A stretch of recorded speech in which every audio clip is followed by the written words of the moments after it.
All right, I'm Pat Foye, Executive Director of the Port Authority. I'm joined by my colleagues Tom Bosco, who's Director of Aviation for the Port Authority, Lisa Scully, who's the General Manager of LaGuardia Airport, and Tom Belfiore, who's the Chief Security Officer of the Port Authority.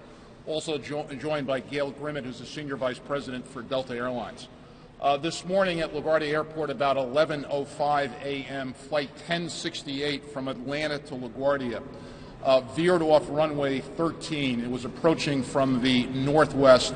The plane was landing. The runway is about 7,000 feet, approximately 45 to 5,000 feet down the runway. The aircraft veered to the left. It never made contact with the water. The aircraft was carrying 127 passengers and 5 crew members. Happily, there are only minor injuries that have been reported. At this point, we believe 2 passengers have been transported to hospitals. That number may change. The emergency response by the Airport Rescue and Firefighting, which is a division of the Port Authority Police, was exemplary. 4 ARF trucks responded, plus a stair truck. 14 ARF, Airport Rescue and Firefighters in total. Port Authority aviation staff at the airport had 50 people on the airfield. ARF response was in minutes. The Port Authority Police and ARF trained for this repeatedly. During the last 3 weeks, there were 2 ARF drills here at LaGuardia for exactly this circumstance. Last thing I'll report is that we expect to open the other runway 422 at approximately 2 p.m. Some flights have been diverted to Newark and to other airports. As Ron mentioned at the beginning of this conference, the NTSB is on the way to LaGuardia. We'll be cooperating with them closely, as with Delta. We're not going to speculate or comment on the causes of today's incident. With that, I'll turn it over to Gail Grimmett from Delta Airlines. Thank you, Pat. This morning, upon landing, Delta Flight 1086 from Atlanta, LaGuardia exited runway 13. The MD-88 aircraft was carrying 127 customers and 5 crew members. Customers were deplaned safely and moved to the terminals on buses. They have subsequently been reunited with their families and are in the midst of going back home or into the city. We are working cooperatively with the Port Authority, the NTSB, and all officials during the course of this investigation. The safety of our passengers and our crews is Delta's #1 priority. I want to thank the extraordinary efforts of the Port Authority, ARF, the PAPD for their quick response in this situation.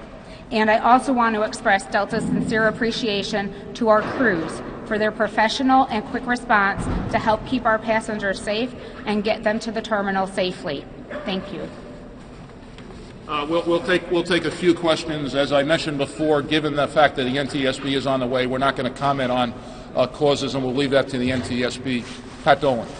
What were the braking conditions on the runway? Good question, Pat. Shortly before the incident at approximately 11:05, 2 planes landed and reported, quote, good braking action on the runways. The runway, this particular runway, had been plowed shortly before the incident, and pilots on other planes reported good braking action. Yes. Yes.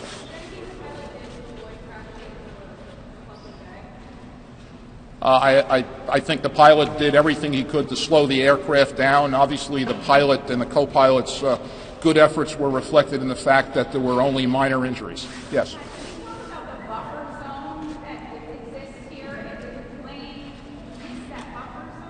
Yeah, I think what you're referring to is what's called EMAS, which is a FAA-required area at the end of each runway here at LaGuardia, which slows aircrafts down if they overshoot.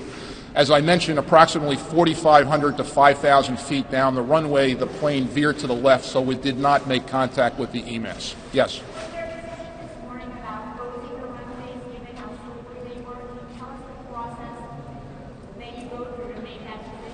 Sure. The Port Authority is responsible for plowing and maintaining the runways in a clean, operable condition. The FAA decides which runways are used, which approach planes and pilots will use, and it's up to pilots to accept the designation of the FAA. Yes, sir.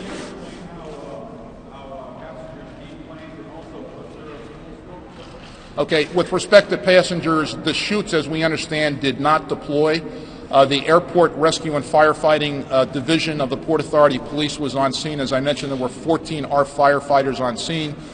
You could see images of those ARF staff members on the wings helping passengers deplane, and the passengers deplaned were bused to a terminal here at LaGuardia. Yes. Fuel spill. There was a minor fuel spill.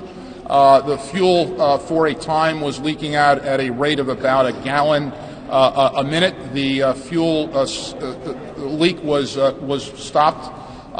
The New York State Department of Environmental Conservation is on scene. Port Authority ARF, Airport Rescue and Firefighting crews applied foam, and the situation's under control. Obviously, I'd also note there was a significant presence by the fire department of the city of New York, and we thank them for their response. Yes.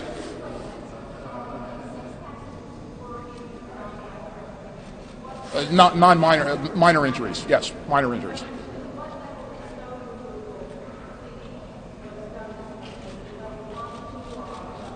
It was level 5. We were at level 5 staffing, full staffing today, and it was snow condition 5. Yes. The plane did not make contact with the water. That was never a risk today. I don't know. I'd be speculating. The plane came to rest nose high. Why was that? Pat, it was on a berm or an embankment. Beyond that, I'm not going to speculate. Yes, sir. Minutes.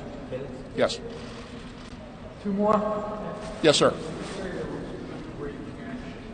No, that's not what I said.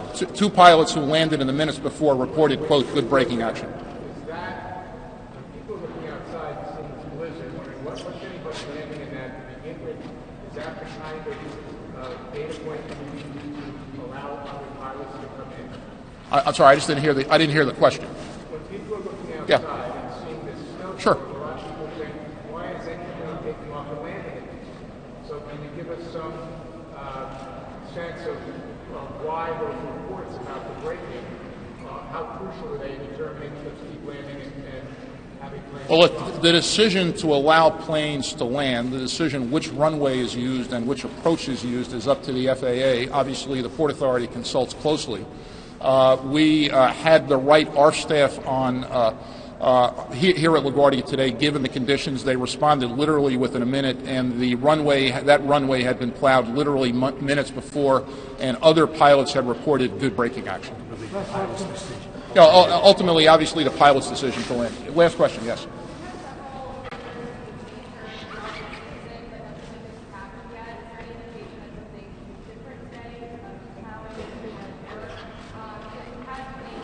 I'm not going to address any of those questions. I think those are appropriately directed to the NTSB once they've commenced and finished their investigation. Thank you. Thank you all.